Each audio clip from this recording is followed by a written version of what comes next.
விபத்து, பலி எண்ணிக்கை 7ஆக அதிகரிப்பு.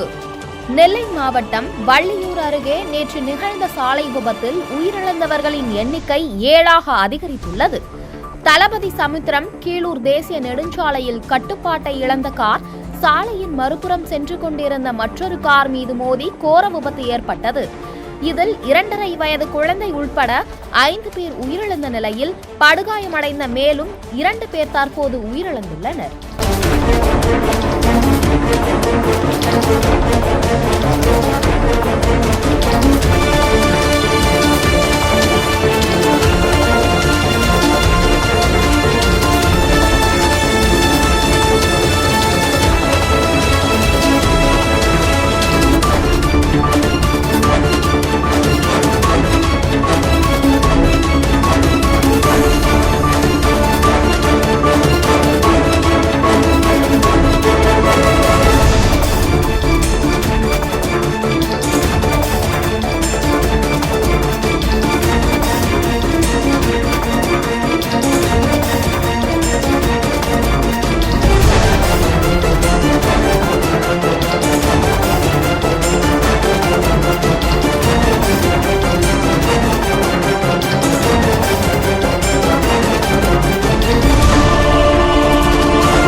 செய்திகளை உடனுக்குடன் தெரிந்து கொள்ள நம்ம வேதா நியூஸ் டைம்ஸ் சேனலை லைக் பண்ணுங்க, ஷேர் பண்ணுங்க, கமெண்ட் பண்ணுங்க, மறக்காம சப்ஸ்கிரைப் பண்ணுங்க. பக்கத்தில் இருக்க பெல் ஐகானையும் கிளிக் பண்ணுங்க. அப்பதான் நாங்க போடுற வீடியோஸ் உங்களுக்கு நோட்டிபிகேஷன்ல வரும்.